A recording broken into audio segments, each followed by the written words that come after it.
Hare Krishna. We are going to start with Bhagavad Gita class now.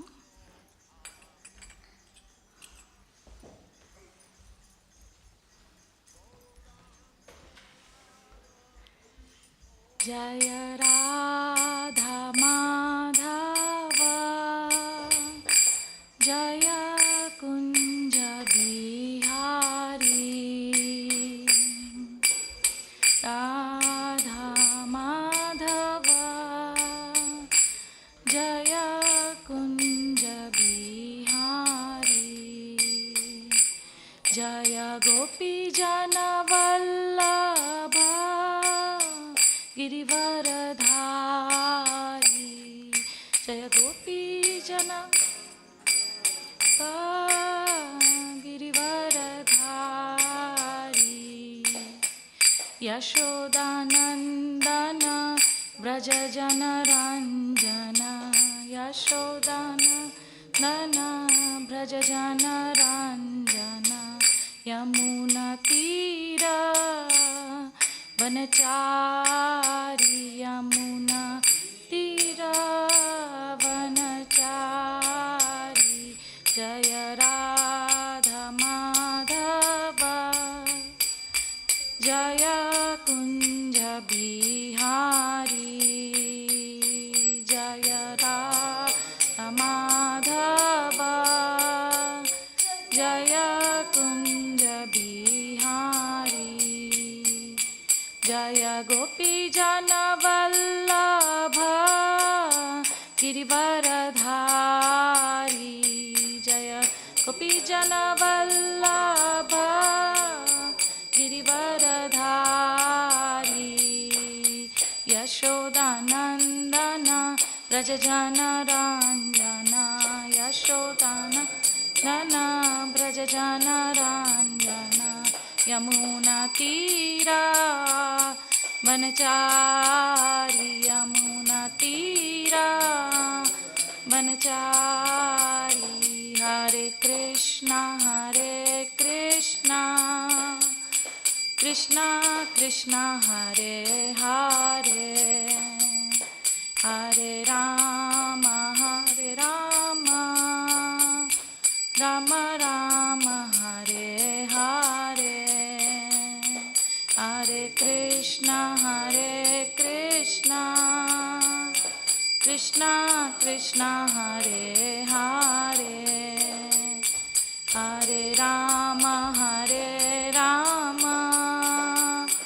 Rama Rama Hare Hare.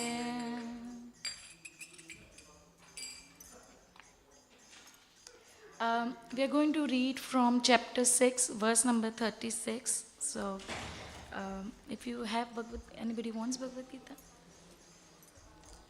6.36.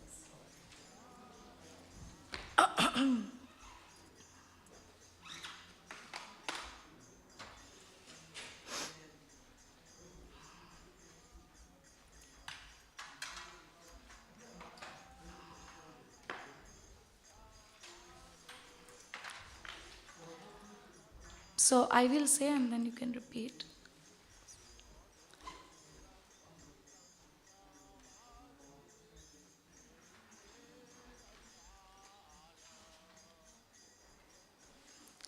Asamyatatmana yogo dushprapa iti me mati vashyatmana tu yatata shakyo vaptum upayatah asmayat unbridled atmana by the mind yogaha self-realization dushprapaha difficult to obtain iti thus me my mati opinion vasya controlled atmana by the mind tu but yatata while endeavoring shakyaha practical avaptum to achieve upayataha by appropriate means. Translation: for one whose mind is unbridled, self-realization is difficult work, but he whose mind is controlled and who strives by appropriate means is assured of success. That is my opinion. Purport by His Divine Grace Srila Prabhupada. Srila Prabhupada ki jai. The Supreme Personality of Godhead declares that one who does not accept the proper treatment to detach the mind from material engagement can hardly achieve success in self-realization. Trying to practice yoga while engaging the mind in material enjoyment is like trying to ignite a fire while pouring water on it. Yoga practice without mental control is a waste of time. Such a show of yoga may be materially lucrative, but it is useless as far as spiritual realization is concerned. Therefore, one must control the mind by engaging it constantly in the transcendental loving service of the Lord. Unless one is engaged in Krishna consciousness, he cannot steadily control the mind. A Krishna conscious person easily achieves the result of yoga practice without separate endeavor. But a yoga practitioner cannot achieve success without becoming Krishna conscious. Om Ajnanatimirandasya Jnananjana Shalakaya Chakshurun Militam Yena Tasmai Shri Gurave Namaha. Namo Vishnupadaya Krishna Presthaya Bhutale Srimate Bhaktivedanta Swami Niti Namine. Namaste Saraswati Deve Gauravani Pracharine Nirvishesha Shunyavadi Paschatya Deshatarine. Jai Shri Krishna Chaitanya Prabhu Nityananda Shri Advaita Gadadhar Srivasadi Gaura Bhakta Vrinda. Hare Krishna, Krishna Krishna, Hare Hare, Hare Rama, Rama Rama, Hare Hare.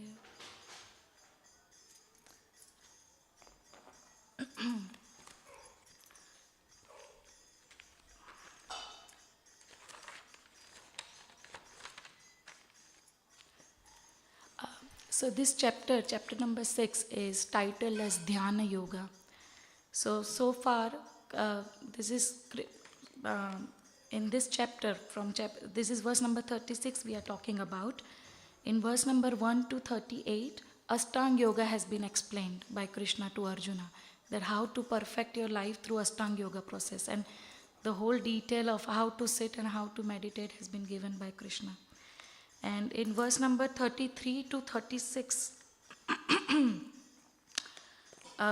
necessity of controlling the mind has been given, and why that has come about. So in short, if I try and explain to you that after from verse 1 to 32, when Arjuna hears about the process of Ashtanga Yoga, he immediately asks Krishna in the verse number 33 that this is not practical. This is not practical for ordinary person to sit in Ashtanga Yoga and perfect their life. It is so very difficult to control the mind, which is so fickle.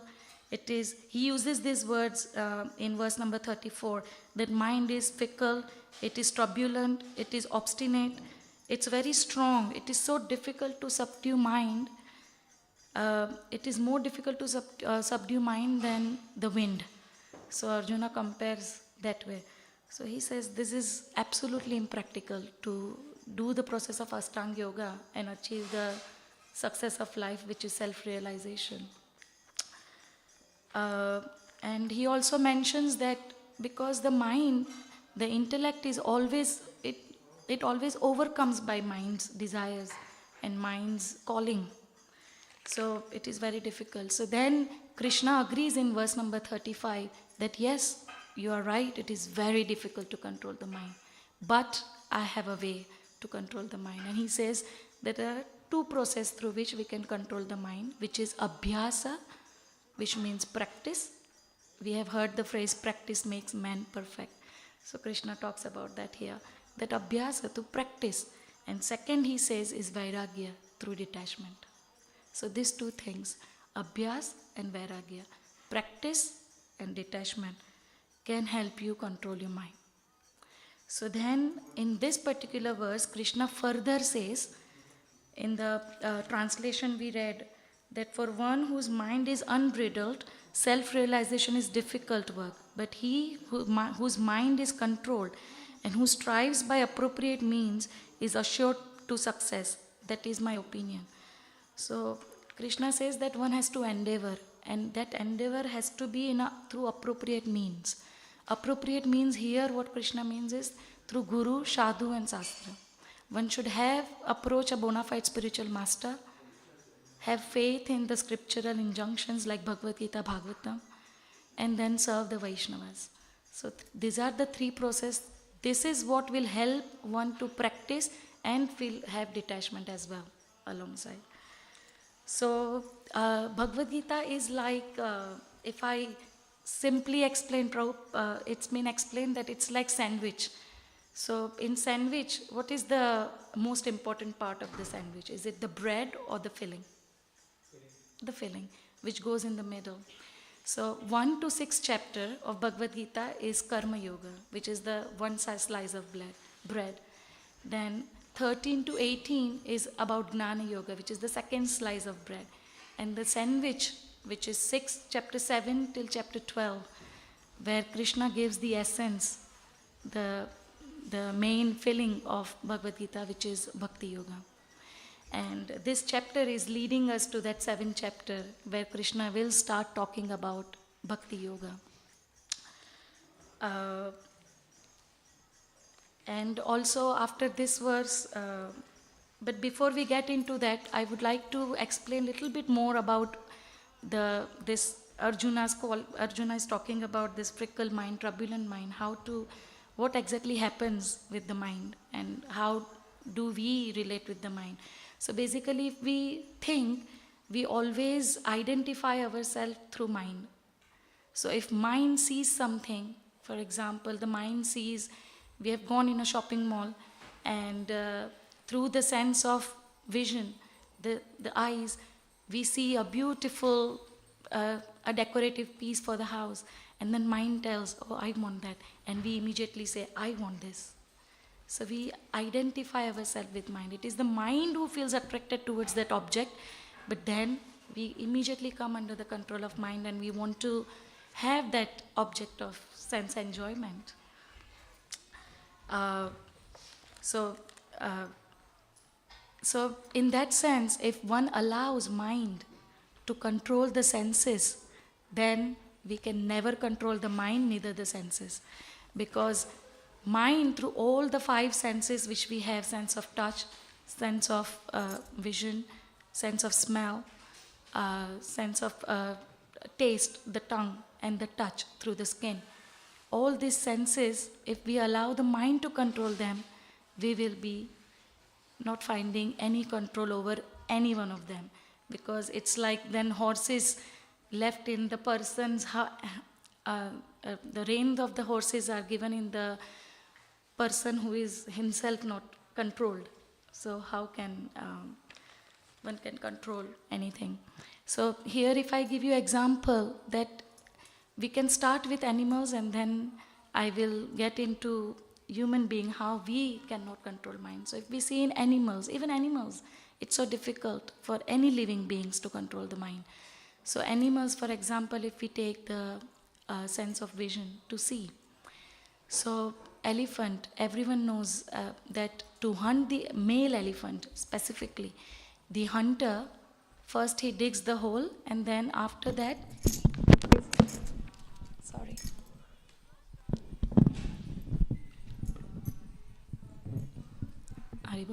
Hare Krishna. Okay. So he digs the hole, big hole, there's a pit, big pit, and then the female elephant is tied on the other side. And then when the male elephant sees that female elephant from far away, he immediately feels attracted to that beautiful female elephant. And he runs towards her, not knowing that there is a big pit which has been arranged for him to follow. And he gets trapped, and then he comes in the catches of the hunter. Then if we think of sense of smell, then bumblebee. Bumblebee, when the bumblebee is around the lotus flower, It feels very, very, very attracted to the center of the lotus flower. And it enters into the lotus flower, and the bumblebee cannot leave the lotus flower because the smell is just so enchanting for her, the bumblebee, that it just stays there without realizing that it's going to be soon evening time and then lotus will close itself. And that is what happens, the lotus closes, and in the morning when lotus blossoms again, the bumblebee is dead.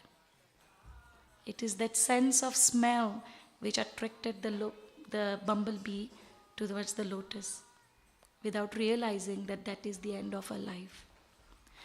Then if we think of a sense of hearing, so then the deer. We know that deer is the hunter. What he does is that if the hunter is a good flute player, he can anytime catch a deer. Because as soon as he will start playing the flute in the forest, the deer will feel attracted towards the hunter. And it will not feel attracted, it will come all the way towards the hunter and start licking and cuddling the hunter and just go around him while the hunter is playing the flute. And as soon as hunter stops playing the flute, deer realizes this is the biggest blunder he has done. He is in the hands of hunter now, and that's it. So, the senses, the mind gets attracted through senses, and then it just creates the disaster in one's life. Then we can think of sense of touch. For example, firefly. So fireflies, when they see the fire far off, some dazzling object far off, they immediately feel attracted towards that dazzling, and that's actually forest fire.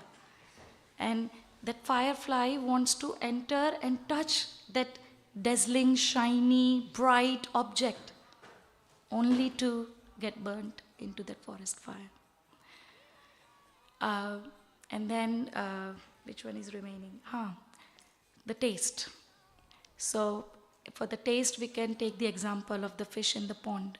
The fish in the pond happily eats whatever is available inside the pond. But then, if somebody comes to catch the fish, they would put the worm by the hook and in the fishing rod, and then try to catch the fish. And the fish, when it is swimming, they know that they are not going to get worm in the water. And this is delicacy which is been given directly from somewhere. It just dropped for her. So lucky, she feels lucky for herself. And she immediately gets attracted towards that, and only to be caught by the fisherman. So this is the mind which tricks us for the sense enjoyment. Everything the mind sees, mind tastes, wants to hear, everything. So now this is the example of animals, and we say, oh, animals, they are not that conscious like us. We are intelligent. We know when I have to stop things, I can control myself. I'm not that crazy. I learn through my experiences. If I know that once the hunter has caught one deer, I can see that and I can protect myself. I'm not going to be like that deer and just go to the hunter. But that doesn't happen. So there are many, many nice stories in Shastra which has been given. So there was a person called Ajamil. And Ajamil, in his early childhood, he was a son of a Brahmana. So he knew lots of Shastras by heart, and he was a very devoted devotee of Lord Vishnu. And he would always do his duty very faithfully towards Lord Vishnu. He had a beautiful wife and nice family. And once he had gone to the forest to collect some wood for the yagna or something, and he there sees one prostitute with another man, and he immediately feels attracted towards that prostitute, and he leaves home behind that prostitute, and he begets many, many children with that prostitute. He gets married to the prostitute, and they have many children, and to survive with those many children, he starts all sort of wrong businesses. And then towards the end of his life, he is at his deathbed. He's not well and he's at his deathbed. he calls for his son, whom the last son, because he was a devotee in his life in the beginning of the year, that samskaras, because of those samskaras, he had kept his last son's name Narayan. And at the time of death, he's attached to his son Narayan and he's calling out for Narayan. And at that time, he starts chanting Narayan, Narayan, not thinking of Narayan, but thinking of his son. But the Yamadutas are about to come to take him, but instead of Yamadutas, the Vishnu Dutas comes to take him. So here we can see that he is controlled. He got controlled by mind, right? Because he saw the prostitute and he just felt like enjoying. And he started enjoying with her. But because of some bhakti which he had done in his early life, that saved him. And he was given a second chance to perfect his life. Then another story, if we think of the desire of tongues, to taste or to drink something. So there is a story of Parikshit Maharaj. Parikshit Maharaj, he is a grandson of Arjun. And he had gone to the forest and he was very, very, very thirsty because he was in the forest for a long time and he was very thirsty. And he searched for the water somewhere, some water resource he finds and he can drink some water.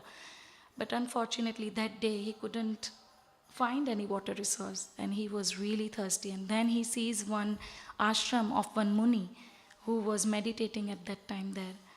And he asked that Rishi that can I have some water? But because Rishi was in tapasya, he is not, in his outer consciousness because he is in meditation. So he doesn't listen. So Parikshit Maharaj feels very, very, very angry that here I am the emperor of the world. I am thirsty. And you are, who are you? A Rishi of my kingdom? And I'm asking you for water and you're not even listening to me. Are you dead? And then at that time he sees one dead snake in the hut. And he takes that dead snake and puts it around Rishi's neck. This is all because of, remember, he was thirsty. And that thirst, to quench that thirst, it doesn't get fulfilled and he gets angry. And that anger, he puts the snake on Rishi's neck. And after some time when Rishi's son comes and he sees the dead snake around his father's neck, he feels angry. So he immediately curses Parikshit Maharaj that whoever has put the snake around my father's body will die in 7 days. So that's the curse. So senses can, if it is not controlled, can bring about so many disasters. And if we can understand in the terms of bhakti, then same Parikshit Maharaj, he immediately came to know about this 7-day curse that he will die in 7 days. So then what does he do? That is exemplary. He immediately gives his kingdom to his children, his son, and then he goes to the forest, meets Narad Muni and Vyasdev and so many rishis, and they ask him to hear Srimad Bhagavatam from Shukdev Goswami. And then for 7 days and 7 nights, he hears Srimad Bhagavatam without eating, without sleeping, without drinking, anything. And actually, Bhagavatam has 12 cantos. So 7 days Parikshit Maharaj has been hearing. So he has been hearing for 5 days. On the 5th day, when Shukdev Goswami finishes with the 9th canto, which talks about Ramayana, Shukdev Goswami tells Parikshit, because now he wants to start talking about Lord Krishna's pastimes, Supreme Personality of God's pastime, and he wants to see whether Parikshit is absolutely ready or not as a teacher, as a speaker. So he tells Parikshit Maharaj that now you take a break. It's been 5 days, you have not even had any water, what to speak of sleeping or eating anything. You have not got up, you are just constantly listening, hearing. So Parikshit Maharaj at that time says that I am listening to I am actually drinking the nectarian words you are speaking of Srimad Bhagavatam. So that is actually quenching all my thirst, it's taking away all my sleep. There is no bodily desires right now because I am so absorbed in the katha of the Lord. the stories and the pastimes of the Lord you are telling me. So please continue. And then Shukdev Goswami further starts, and of course Parikshit Maharaj is bitten by a flying snake who comes and burns Parikshit Maharaj, and he attains the Supreme Personality of Godhead. So here again, Parikshit Maharaj, who is uncontrolled mind because of the thirst, just by hearing the message of Srimad Bhagavatam, hearing the Katha of the Lord, he doesn't even sleep, he doesn't even drink, he doesn't even eat. So here it shows that how through practice and through detachment one can control the mind. Another example we can see in the scripture again, there is an example of Vishwamitra. Hearing. Vishwamitra was in meditation. He was Raj Rishi. And he was in meditation, and then Menika comes, and listening to her ankle bells, he gets attracted and he loses his meditation. But again, he also in his life, again he realizes that, he has dropped his meditation, he has to come back. So again he starts practicing and he perfects his life. Another example about touch we can think of is Bharat Maharaj. Bharat Maharaj is a king. He was a great king. Through his name, the name of the universe is Bharatvash because of Bharat Maharaj. So Bharat Maharaj had left his kingdom to do the meditation in the forest. And he was happily doing his meditation, his sadhana and everything, feeling detached completely from the material engagements. And one fine day, he sees that there was one deer who was pregnant, and he was running through due to the fear of another animal. And in that fear, that deer who was pregnant was trying to cross the river. And while crossing the river, he falls, and he immediately gives the birth to the child, and he dies. And then Bharat Maharaj, who has left his kingdom, he was the king of the world, he has left his kingdom, he feels, who will look after this little small, he takes that deer in his hand and he cuddles it, and he feels that, poor deer, just newborn baby, who will look after him? And then he starts looking after that deer. And at the time of death, he is constantly just worried about deer only. So he's thinking of deer. So in his next life, he gets birth as a deer. But in this life, he remembers his past life as Bharat Maharaj. So as deer, he finishes his life, and then he again takes birth. And this time, he is known as Jada Bharat.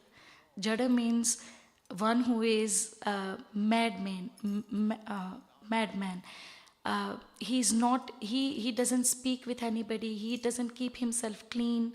He just roams around everywhere because he remembers both his past life as Bharat and as deer. And he realizes that if I interact with any sense objects, then I will be again, doomed and fallen down. So he doesn't, in this life, he just remains Jad Bharat. He becomes a madman, but internally he is thinking of the Lord. And he becomes a guru of one king at that time, Rahugan. There is a whole story. So here again we see that how this sense object, mere sense object, we feel that, who will feel attracted? Okay, we feel compassionate towards that deer, but who would, give up the whole life for the deer? Doesn't make sense. But if we, even in our day-to-day life, if we see, actually in today's day and world, it is so difficult to not understand what we are doing. What we are doing is actually the mind's doing, because everything is on the fingertips. Probably on those days, people had to, make some endeavor for sense enjoyment. Now, it's on fingertips. Instagram you take, or Facebook you take, or anything. Every sense enjoyment you can get just being on one little pocket-sized gadget. So it is so easy. And then we don't realize that mind is controlling us because we are just getting carried away with it, finishing our time, moment by moment. So then, uh, again we come back to this verse. So this is how difficult it is. The mind is, that. So then how do we get the control of our senses, which is like horse, through our intelligence? It should be controlled by our intelligence and not by mind. And how do we become that intelligent, that we can control our senses? That Krishna is saying in verse number 35, that through abhyas and through vairagya, through practicing, by practicing and by detachment. And that has to be done under the guidance of bona fide spiritual master, sadhu and shastra. So it's very beautiful how Prabhupada has given, who is a bona fide spiritual master, a wonderful process of how to practice this bhakti yoga, this Krishna consciousness. So I would just conclude this with simple ABCD process. So Prabhupada has given a beautiful ABCD. A is association of Vaishnavas. So associating with like-minded people, basically. So when you associate with like-minded people, you become like that, there is a say in many languages. In Gujarati also there is a say that Sang Tevo Rang, whom you become whom you associate with. Right?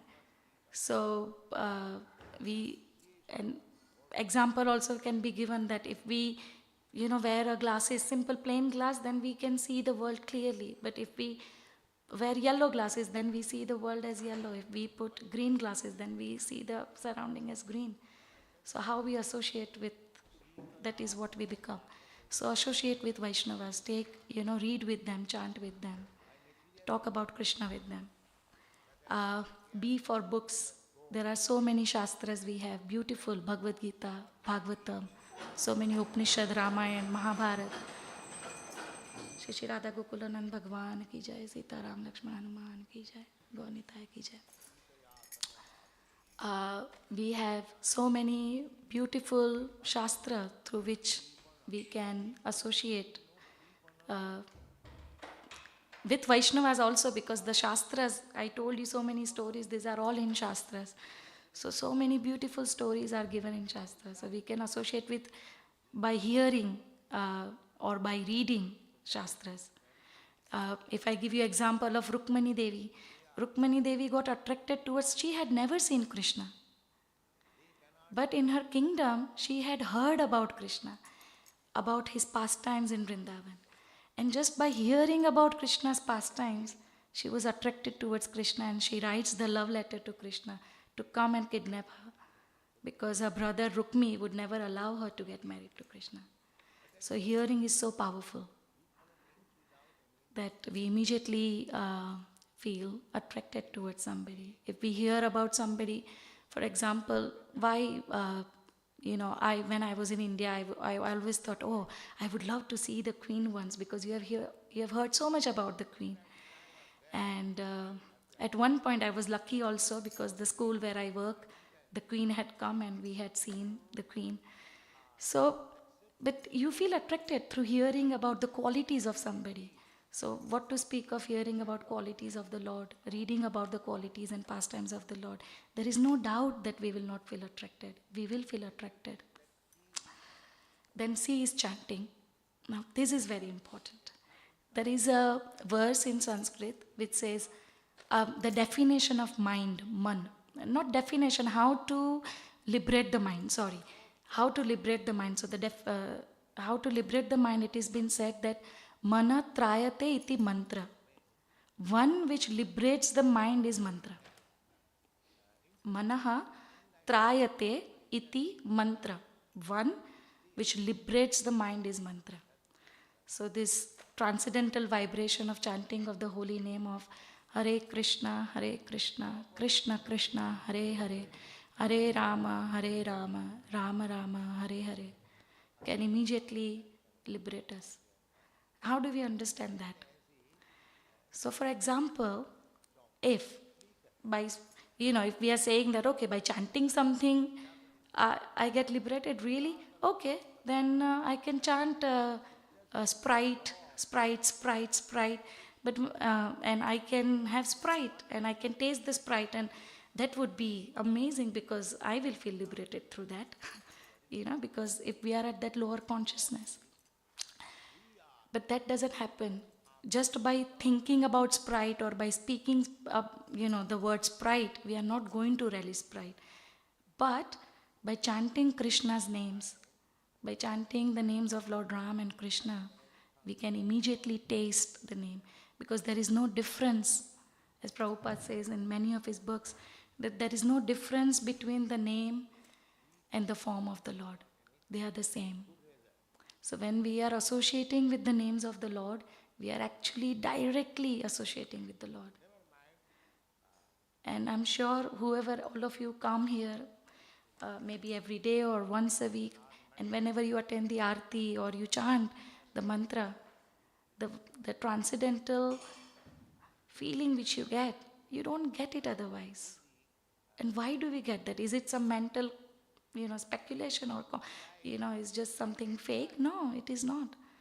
Because the Lord and the Lord's name are the same. And when we chant that, the effect has to come. Our mind will get purified. In Shikshastakam, Chaitanya Mahaprabhu says that by chanting the holy name of the Lord, the dust which is accumulated in our heart of so many lifetime gets cleansed up just by chanting of the holy name. So it is such an easy process. And then last thing, D, devotional service. Devotional service means just working for Krishna, serving Krishna. Because as a self, as Atma, the soul, the nature of the soul is to serve. We have seen in all these examples, actually the soul, because of the mind, is constantly serving the senses. The sense sees something or wants to hear something or wants to touch something or eat something, and mind just gets attracted towards that, and our body enjoys that. And sorry, I lost my thought process. Yes, devotional service, the nature of the soul. So because the soul is bound by the body wants to enjoy through the senses and the mind, but the nature of the soul is to serve. So either the soul, through the bound body and the senses, will serve the senses, or the soul can serve Krishna. And just dovetailing the sense of service towards Krishna.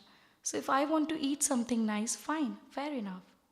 I can cook which is suitable to offer to Krishna, and then I can honor that as a prasadam. And I can enjoy my sense of taste through eating Krishna prasad. And Krishna says in Bhagavad Gita, Patram pushpam phalam toyam, yo me bhaktya prayachati. You offer me a leaf, a fruit, a flower or water, I will, with devotion and love, I will accept it. So this Krishna is saying directly himself. Then that's not difficult to offer him a fruit, a flower, water, and accept that. Because Krishna says that if you just put that love and devotion into that and offer it to me, I'll accept it. So, it is so easy. And another, so devotional service like this, if we want to see something, there are so many. We can come and see Krishna, beautiful darshan of Lord Krishna, Sita, Ram, Lakshman, Hanuman, Radha, Gokulanand. If we go in a minute detail what they are wearing today, if we try and remember what color crown is he wearing. Oh, the other day he was wearing this crown. Oh, this crown looks much beautiful. We can engage our senses by seeing the darshan of the Lord. So many example of devotional services can be given. Sense of smell also can be used in Krishna's service, because when we offer flower to Krishna, we can smell that flower. We offer some nice perfume oil to Krishna, we can accept that as an offering and enjoy the Maha, the Prasad of the Lord. And that way we are serving the Lord. So we have talked, so these are all the devotional service, different things in devotional life we can do. So we understand that, so to conclude now, we started with that in this chapter, Krishna talks about Ashtanga Yoga, but Arjuna is saying that Ashtanga Yoga is far too difficult because it is far too difficult to control the mind. And then we looked into why it is difficult to control the mind, because the senses, the mind attracts us through different senses and we get controlled by mind rather than controlling our mind. And Krishna is giving the reply that to control the mind, we have to do two things. We have to do abhyas and we have to have detachment. So we have to practice Krishna consciousness and we have to have detachment towards this material engagement. And in Prabhupada, in the purport, he mentions that yoga is waste of time if we are trying to enjoy the material world. It is like trying to ignite the fire, but at the same time pouring water on the fire. So, it is so very important to engage our mind constantly in Krishna consciousness. But then, in this chapter itself, in the next verse, tomorrow, Arjun is going to ask question, what if I don't perfect my practice? And I will not speak about that because it is for tomorrow's verse, but it is that opens for Krishna the door to speak about Bhakti Yoga from chapter 7 till chapter 12, which I spoke about the sandwich. Bhagavad Gita is like sandwich. First 6 chapter talks about Karma Yoga. The last 6 chapter talks about Jnana Yoga. In the middle chapter, which is the filling of sandwich, Krishna talks about Bhakti Yoga. So only a devotee of the Lord can make Lord speak about the innermost important details of how to live a life. And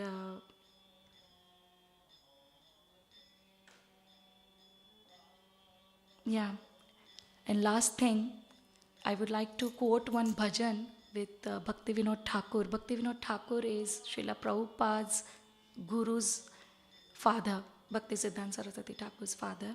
And Bhaktivedanta Thakur had written one bhajan. He has written many, many bhajans, but one of the bhajan he wrote was this. And something to speak about Bhaktivedanta Thakur. Bhaktivedanta Thakur was a judge during British India time. And he was such a famous judge that he was in Calcutta, in interior village of Calcutta. So he used to do many judgment in one day, and he would never have any pending cases, any pending judgment. And every judgment he had given was absolutely correct judgment. He had never had any wrong judgment he had given. So that's why the British government was very, very happy to have him. So they had actually arranged for him to travel in train. So from outside his house, literally, if you open his house door, for example, this is his house, you open the door, and outside his house, they had put the railway track. And the train used to come to pick him, to take him to the court, to the nearest city. So that was Bhaktivedanta Thakur materially. And spiritually, he was father of Bhaktisiddhanta Saraswati Thakur. Bhaktisiddhanta Saraswati Thakur is guru of Srila Prabhupada. So great Vaishnava Acharya. And he has written a bhajan which goes, Bhajahu re mana Shri Nanda Nandana Abhaya Charanara Vindare. So here he says that, oh my mind, he's pleading to the mind, that oh my mind, you bhaja, you worship. Whom do you worship? Bhaja Uremana Sri Nanda Nandana, the one who is son of Nand Maharaj. Please worship that Lord, oh my mind. Do not think of anything else. Do not focus on any sense enjoyment object. The only object you focus on is Lord Krishna, the son of Nanda, Sri Nanda Nandana, Abhaya Charana Ravindare. And by taking shelter of the lotus feet of that Lord, one can achieve the perfection of life, one can become fearless. And then the whole bhajan he sings, and at the end of the bhajan, he talks about this 9 process of devotional service.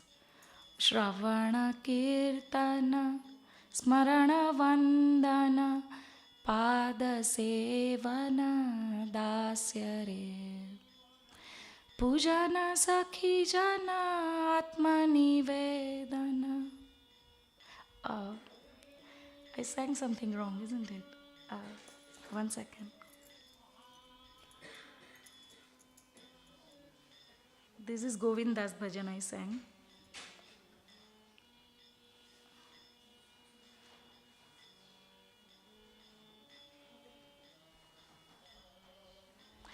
Sorry. Bhajau Remana is a bhajan of, Govinda Das. No, Bhaktivedanta Thakur only. Govindas, author Govindas Kaviraj. Yeah, sorry.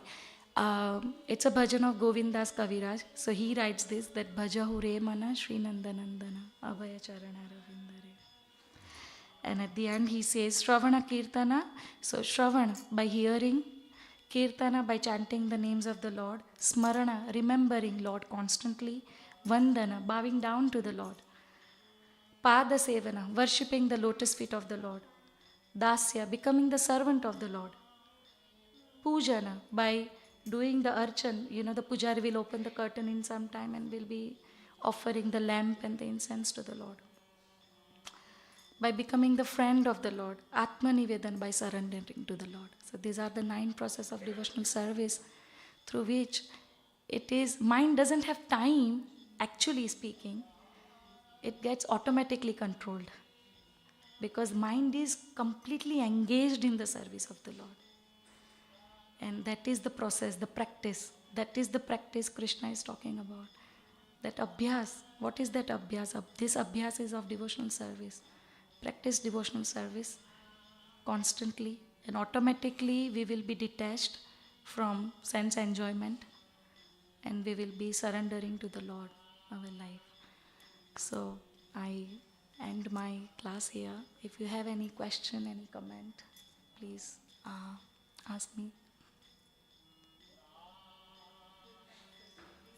Yes, we have Bhagavad Gita class every day evening from 6 till 7. Yes, every day evening. So it's a beautiful process given by Srila Prabhupada. We start at 4 in the morning, 4:30 in the morning, there is Mangala Aarti. Then there is Tulsi Aarti. Then everyone chants together from 5:30 till 7 o'clock. And 7 o'clock there is Shringar Aarti. Then there is Bhagavatam class. Then there is breakfast prasad. So mind is constantly engaged, and during the days, then devotee, they go for jobs, and those who stay here, they stay. And those who can't come, they follow the same process at home.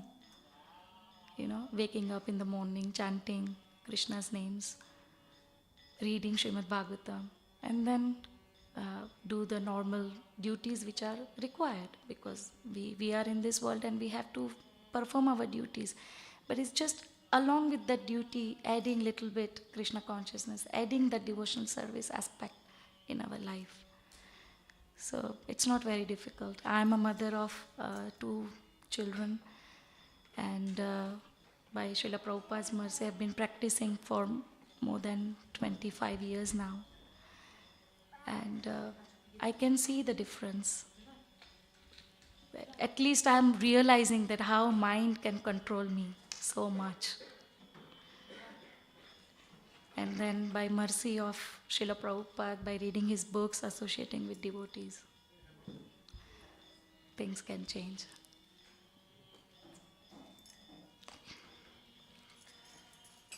You want to do Kirtan for some time? Okay. You will do Kirtan? Okay. We can now all do Kirtan for some time till the darshan opens, which will open in about 5 minutes. Srila Prabhupada ki jai. Bhagavad Gita ki jai.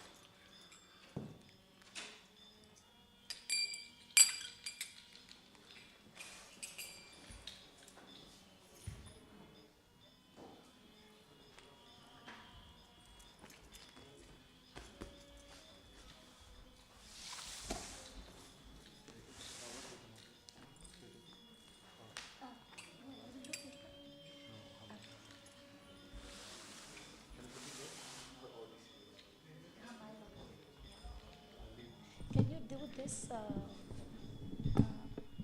sit for some time. It's still 5 minutes. No, I'm not sitting. So that will be patient for 7 minutes.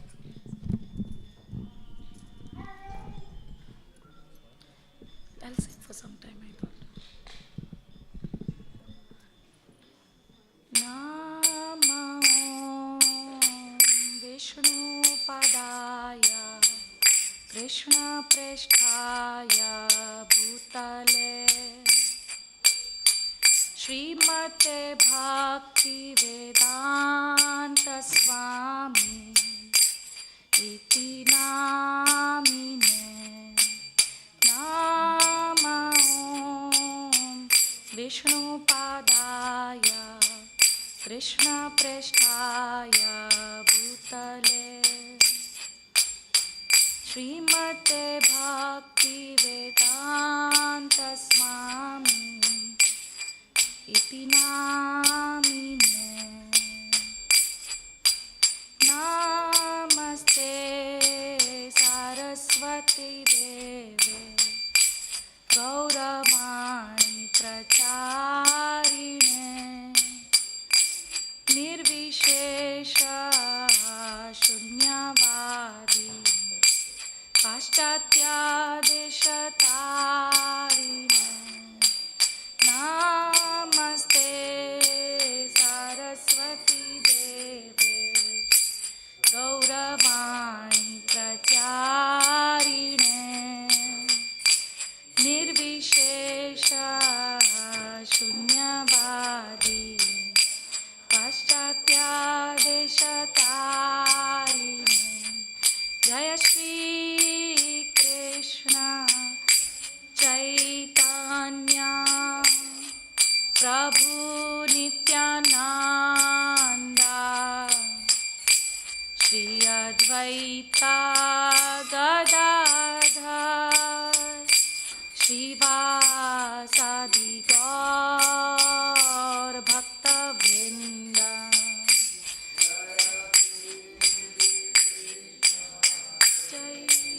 Chaitanya Prabhu Nityananda Shri Advaita Gadadhar Shivasadi Gaur Bhaktivedanta Jaya Shri Krishna Chaitanya Prabhu Nityananda Shri Advaita Gadadhar Shivasadi Gaur Bhaktivedanta Jaya Shri Krishna Chaitanya Prabhu Nityananda Shri Advaita Gadadhar Shivasadi Gaur Bhaktivedanta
Rama Rama Hare Hare, Hare Krishna Krishna Krishna Hare Hare, Hare Rama Rama Rama Hare Hare, Hare Krishna Krishna Krishna Hare Hare, Hare Rama Rama Rama Hare Hare, Hare Krishna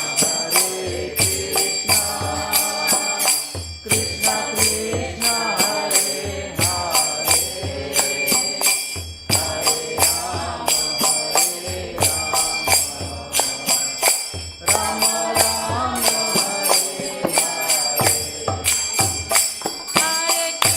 Hare Krishna Krishna Krishna Hare Hare, Hare Rama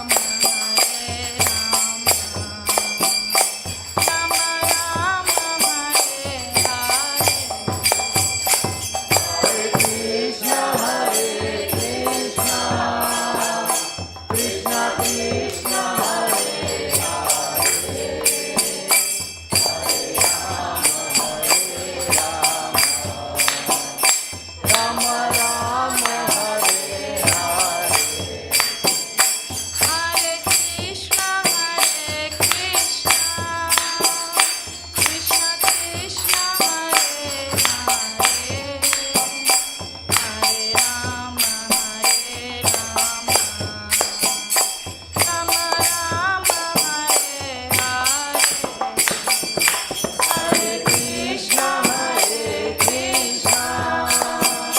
Krishna Krishna Hare Hare, Rama Rama Hare Hare,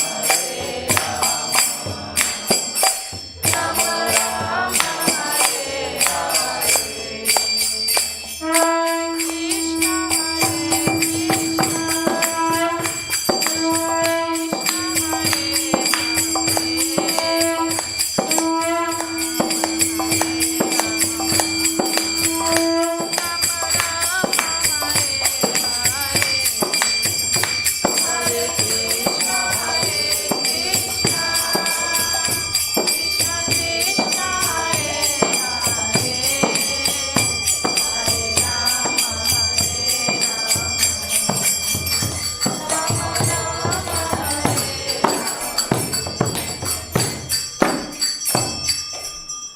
Shiva Jaya Jaya Gaurachanda Aratika Shobha.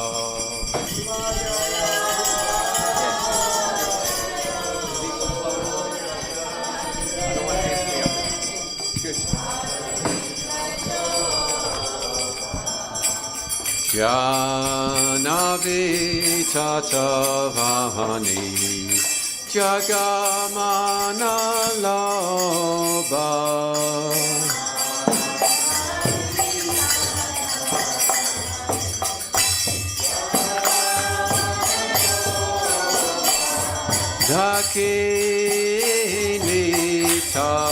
Dakini-tai-chan Bhamigadhadhara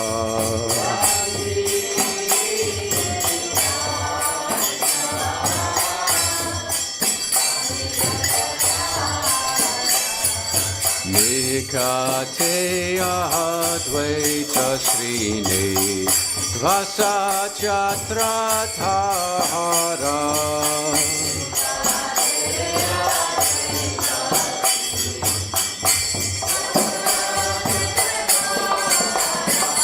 Bhakti Yachi Gaurachan Ratna Singha